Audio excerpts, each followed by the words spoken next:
Good morning बच्चों, हम देख रहे हैं चैप्टर नंबर 1 कंप्यूटर सिस्टम।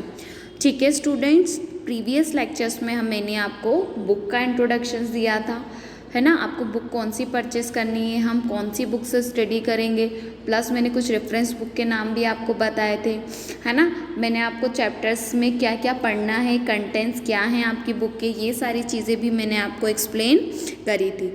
ठीक है बच्चों, क्लियर।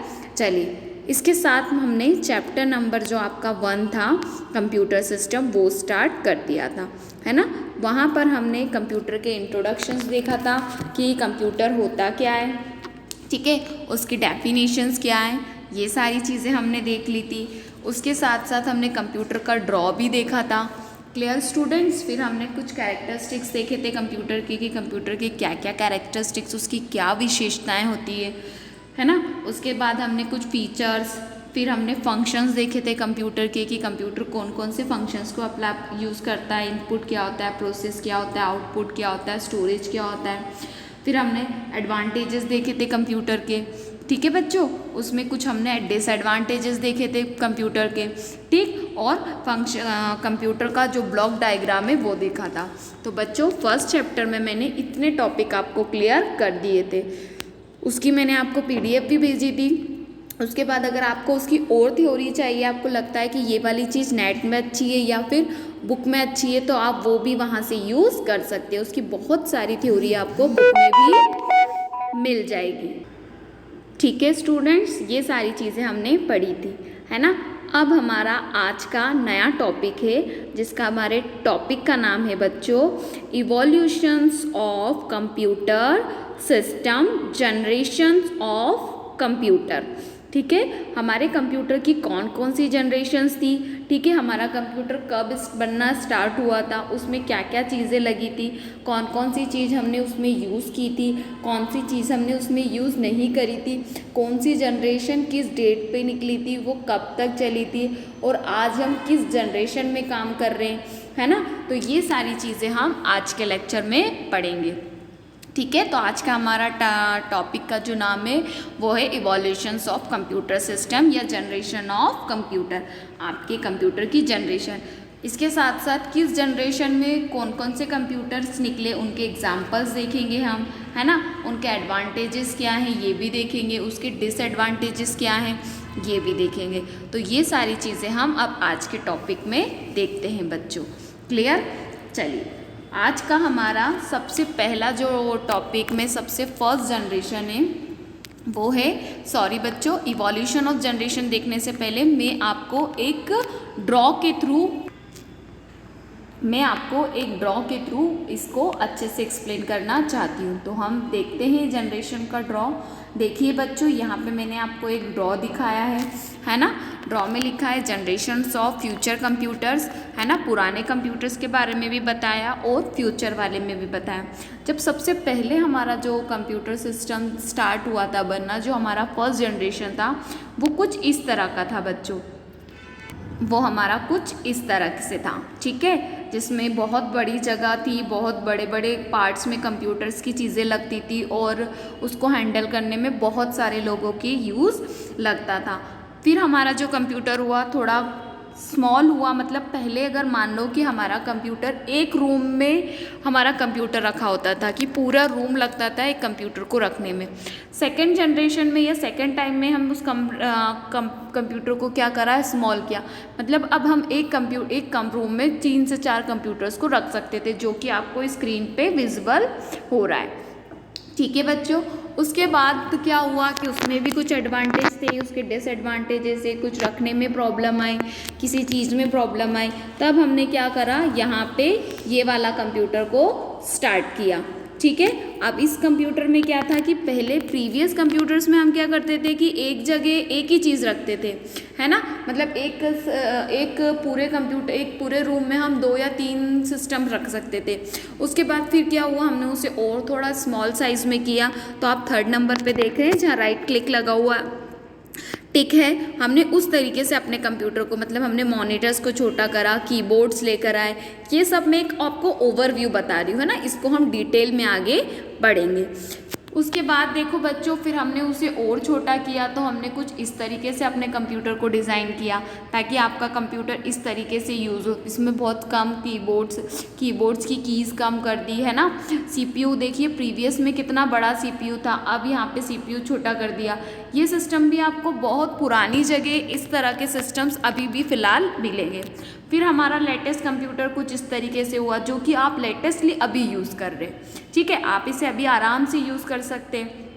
और करीब है कि एलसीडी मॉनिटर है, डिस्प्ले है, कीबोर्ड है, माउस है जो कि वायरलेस है ना। तो आप इस तरीके के कंप्यूटर को अभी यूज़ कर रहे हैं। नेक्स्ट हम इस तरह के कंप्यूटर्स को भी देखेंगे, बट ये कंप्यूटर ज़्यादातर आपको अच्छी कंपनीज़ में मिलेंगे, जैसे जहाँ पे बहुत टॉप लेवल का काम होता है, जो अच्छी कंपनीज़ है लाइक माइक्रोसॉफ्ट, गूगल, वहाँ पे आपको इस तरीके के कंप्यूटर्स मिलते हैं। ठीक है, अब हम जो लेटेस्ट चीज़ की बात कर रहे हैं, लेटेस्ट टेक्नोलॉजीज़ की, जिस पे हम काम भी कर रहे हैं प्लस इसको हम आगे फ्यूचर में ब्रॉड भी कर रहे हैं, वो हमारी कुछ ये टेक्नोलॉजी है। चाहे इंटरनेट के थ्रू हमने कंप्यूटर को लैपटॉप है ना, टैबलेट या फिर मोबाइल या स्मॉल चीज़ों में क्या कर दिया है, डिस्क्राइब कर दिया है। तो ये हमारी कुछ जनरेशन्स थी है ना, जिसको मैंने आपको ड्रॉ के थ्रू रिप्रेजेंट किया। अब इन सारी चीज़ों को हम एक एक करके डिस्कस करते हैं।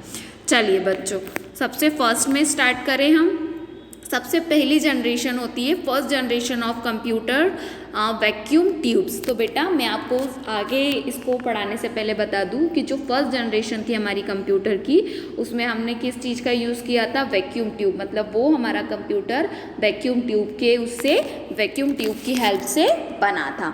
ठीक है, चलिए अब इसकी हम थोड़ी सी थ्योरी देखते हैं। फर्स्ट थ्योरी क्या है, the first generation of computers started in 1942। मतलब पहला जनरेशन का जो कंप्यूटर था वो 1942 में स्टार्ट हुआ था and lasted till 1955। The main features of this generation is the use of vacuum tube. Clear? In a circuit and magnetic drums of memory, the vacuum tube also refers to as thermionic valves machines. इसी definition को हिंदी में देखें, computer की पहली पीढ़ी 1942 से शुरू हुई और 1955 तक चली। इस पीढ़ी की मुख्य विशेषता सर्किट में वैक्यूम ट्यूब और मेमोरी के लिए चुंबकीय ड्रम का उपयोग किया गया।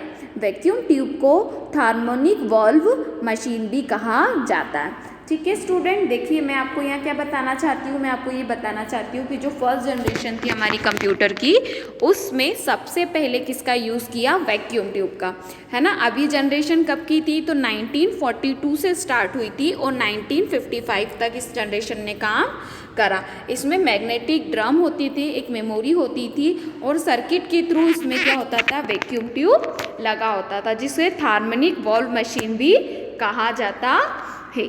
ठीक है ना। अब बच्चों मैं आपके इसके जनरेशन्स आगे एक्सप्लेन करने से पहले मैं बता दूं कि जनरेशन्स के जो सन है, जैसे मैंने 1942 से 1955 तक आपको बोला, तो ये जन कोई एक्यूरेट नहीं है। जनरेशन्स के जो ये सन है ये एक्यूरेट नहीं है। मतलब हर जगह आपको, हर बुक में, नेट पे, अलग अलग साइट्स पे, ये सभी जगह आपको ये सारे जो सन्स है वो अलग अलग मिलेंगे, डिफरेंट मिलेंगे। किसी ने 1941 से स्टार्ट है, कोई 43 से है, कोई 44 से है। ठीक है, अलग अलग जगह अलग अलग सन मिलेंगे, बट जो कि हम जिस बुक से पढ़ रहे हैं उस बुक में हमें 1942 टू 1955 दिया है। तो प्लीज़ आप एग्ज़ाम में भी इन्हीं सन को रिफर्स कीजिएगा। ठीक है, अगर कोई और सन लिखे गए तो हो सकता है कि कोई अदर टीचर्स हो वो आपको उसके मार्क्स ना दे, तो आप इसका विशेष ध्यान रखिएगा। ठीक है बच्चों, चलिए आगे देखते हैं। अब हम कुछ एग्जाम्पल्स जो फर्स्ट जनरेशन कंप्यूटर्स थे उसमें कुछ फर्स्ट जनरेशन में ENIAC, ED, VAC, universe, IBM 701, IBM 650, इस तरीके के कुछ कंप्यूटर्स बने थे। ठीक है, अब मैं आपको यहाँ बता दूँ कि सबसे जो फर्स्ट कंप्यूटर था वो हमारा IBM ने ही बनाया था, है ना। IBM मल्टीनेशनल MNC कंपनी है, आप इसके बारे में बहुत अच्छे से जानते होंगे। तो यहाँ पे उन्हीं सन्स को क्या करा था, बनाया गया था। ठीक है, क्लियर हुआ। तो ये हमारा वैक्यूम ट्यूब की फर्स्ट जनरेशन थी। अब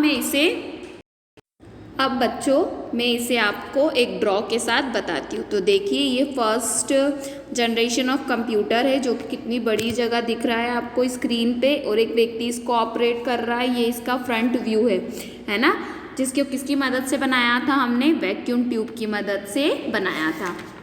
ठीक है, चलिए अब इसके कुछ एडवांटेज डिसएडवांटेजेस देख लें, है ना।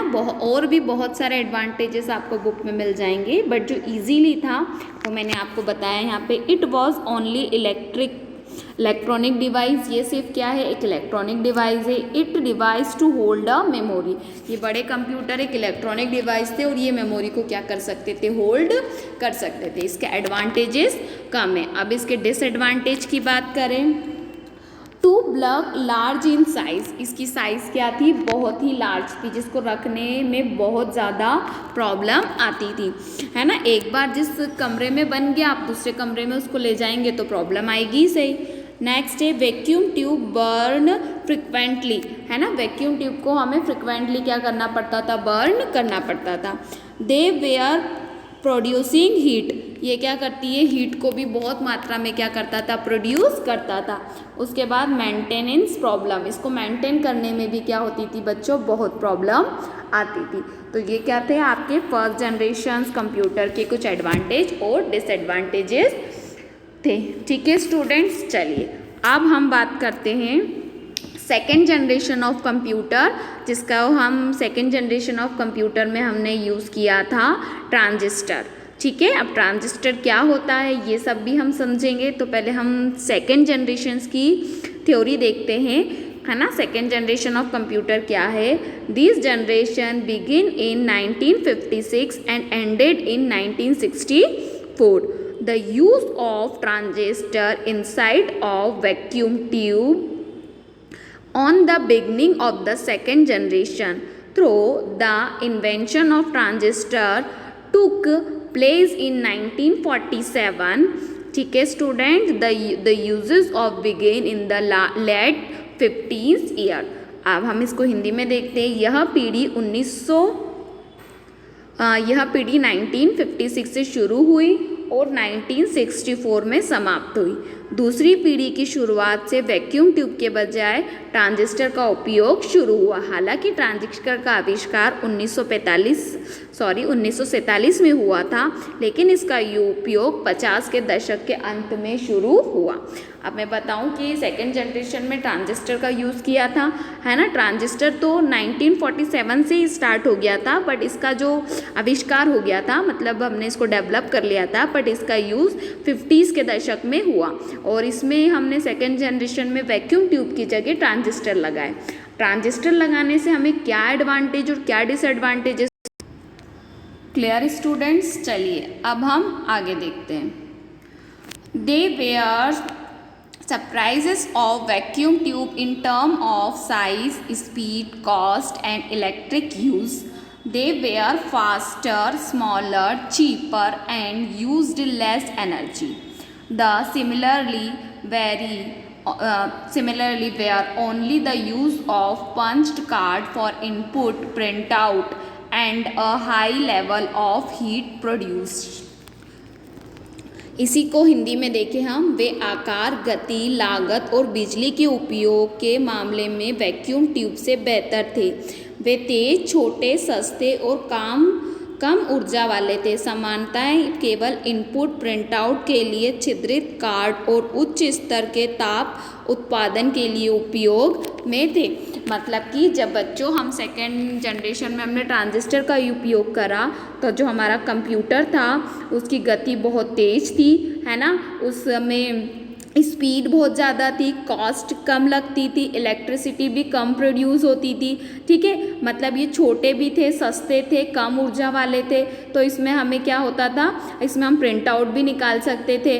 ठीक है, तो हमने ट्रांजिस्टर का उपयोग चालू किया, है ना, वैक्यूम ट्यूब से, क्योंकि जहाँ हमें ज़्यादा फैसिलिटी मिलेगी हम वो काम करेंगे बच्चों। क्लियर। तो ये आपकी क्या थी student, second generation of computer. चलिए अब हम आगे देखते हैं। तो देखिए मैंने आपको सेकेंड जनरेशन में जो ट्रांजिस्टर लगे हैं उसकी कुछ इमेज यहाँ पर दिखाई है कि इस तरह के ट्रांजिस्टर का यूज़ हमने कहाँ करा था, कब, सेकेंड जनरेशन के कंप्यूटर में। क्लियर बच्चों? चलिए इसके हम कुछ एडवांटेज एंड डिसएडवांटेज देख लें। तो एडवांटेज क्या है? स्मॉलर इन साइज, ठीक है, साइज में बहुत स्मॉल होते थे, मोर रिलायबल, आसानी से चेंज कर सकते थे, लेस हीट जनरेटेड, मतलब कम ऊर्जा जनरेट होती थी इससे, है ना, reduced computational time for miscellaneous of milliseconds, है ना, रिड्यूस करते टाइम कम लगता था और ज़्यादा काम हो जाता था। Less prone of hardware flow, मतलब हार्डवेयर भी इसमें क्या करता था, फ्लो, जो पावर का फ्लो रहता था हार्डवेयर का वो भी कम होता था, ठीक है। नेक्स्ट इसके कुछ डिसएडवांटेज है। क्या डिसएडवांटेज है इसके? एयर कंडीशन रिक्वायर्ड, इसमें बहुत सारी एयर कंडीशन लगती थी बच्चों, ठीक है, मतलब हमें एसी या फिर रूम को ठंडा रखना पड़ता था। फ्रिक्वेंटली मेंटेनेंस रिक्वायर्ड, अब इसमें भी जैसे फर्स्ट जनरेशन में मेंटेनेंस रिक्वायर्ड रहता था, वैसे सेकेंड जनरेशन में भी क्या था, हमें बहुत सारा क्या करना पड़ता था, मेंटेनेंस करना पड़ता था। मतलब इसमें भी डिसएडवांटेजेस तो थे, मतलब वही चीज़ है स्टूडेंट कि कोई भी चीज़ अगर मार्केट में आती है तो उसके कुछ एडवांटेज रहते हैं, कुछ डिसएडवांटेज रहते हैं, फिर हम डिसएडवांटेज को लेके आगे चलते ताकि नई चीज़ क्या होती है हम उसको बिल्ड कर सकते हैं। क्लियर? चलिए बच्चों नेक्स्ट देखते हैं हम third generation of computer. Third generation of computer में हमने इंटीग्रेटेड सर्किट का यूज़ किया था बच्चों। किसका यूज़ किया था? इंटीग्रेटेड सर्किट का। अब क्या है थर्ड जनरेशन देखें हम ज़रा।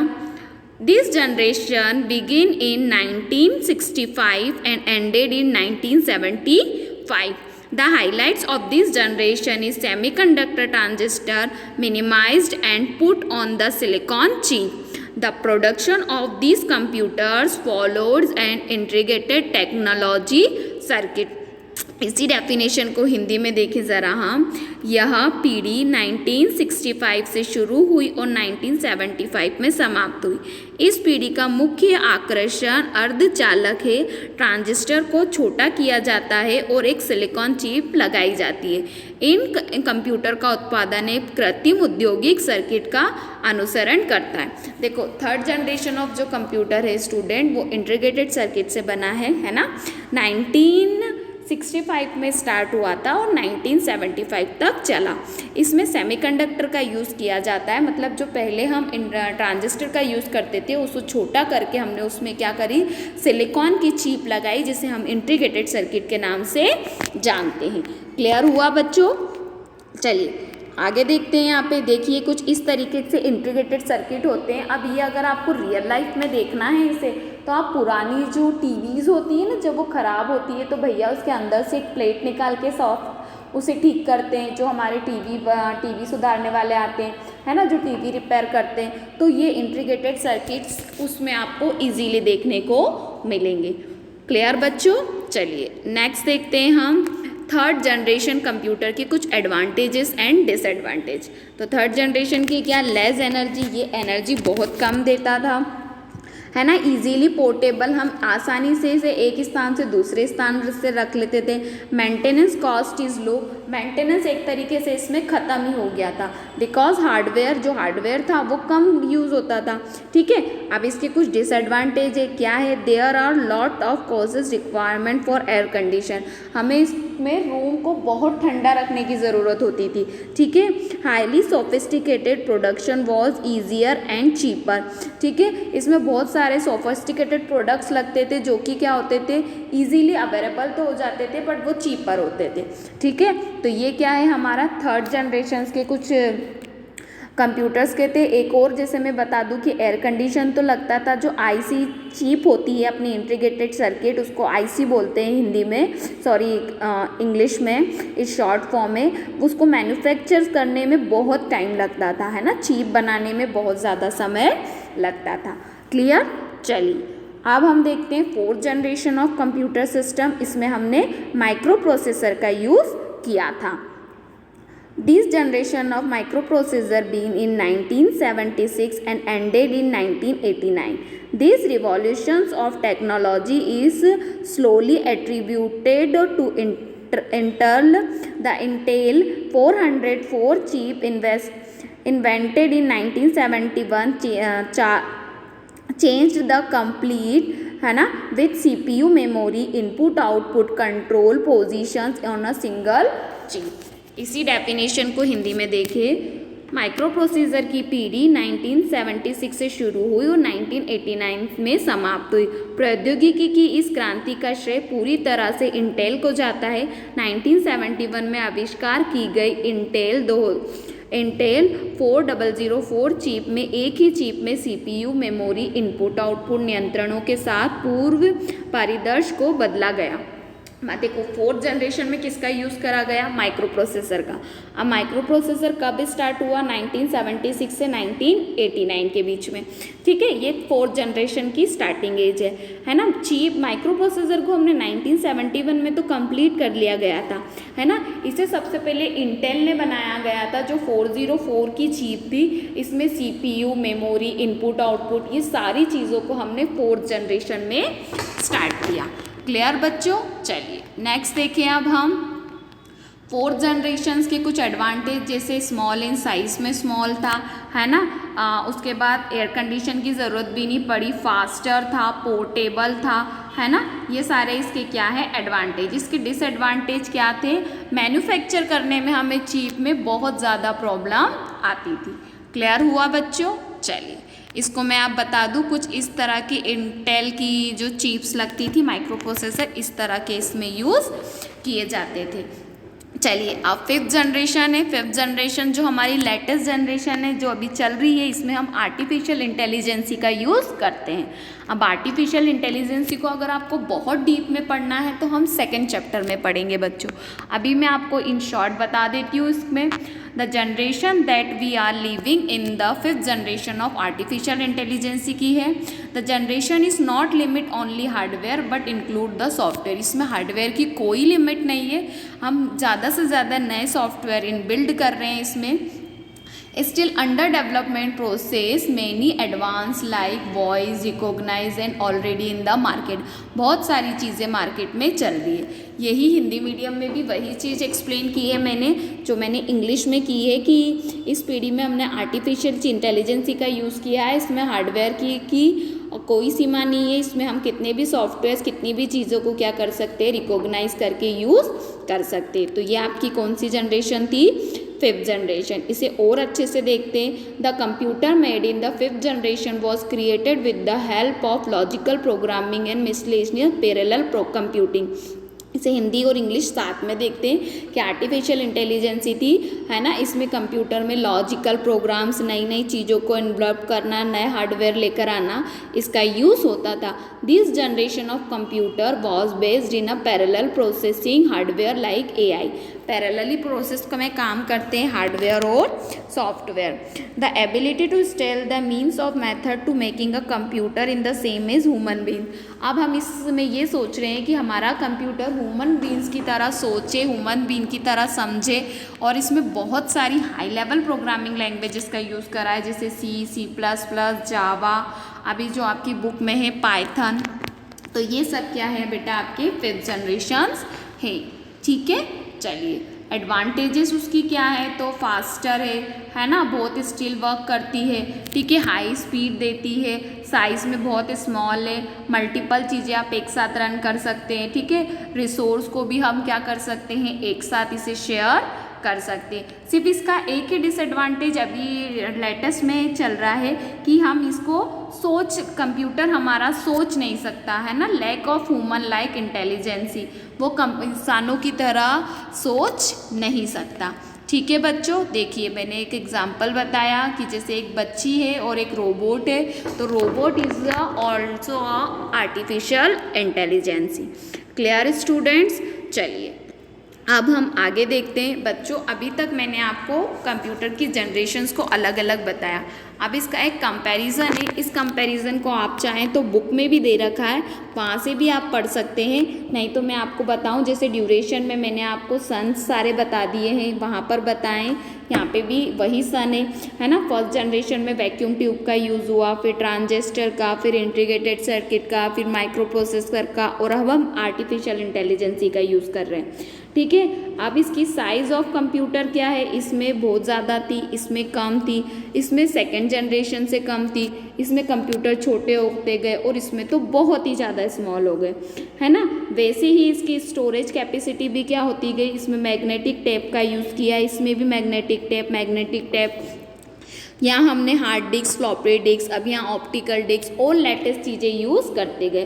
प्रोग्रामेबल मशीन में भी जैसे इसमें मशीन लैंग्वेज है या असेंबली है, इसमें हाई लेवल लैंग्वेज यूज़ किया, यहाँ C++, जावा वगैरह यूज़ किया। यहाँ पे हम नेचुरल लैंग्वेज को भी इंग्लिश वर्ड्स में यूज़ करते हैं, ठीक है। और यहाँ पे नीचे लास्ट में उसके कुछ एग्जाम्पल्स दे रखे हैं जो कि मैंने आपको इस अलग अलग लैंग्वेजेस के साथ डिस्क्राइब किए। तो बच्चों ये आपका जनरेशन्स ऑफ कंप्यूटर की एक शॉर्ट टेबल है। आप चाहें तो पूरा अच्छे से पढ़ सकते हैं, आप चाहें तो इस टेबल को भी पूरा अच्छे से लर्न करके थ्योरी में इसे लिख सकते हैं, ठीक है।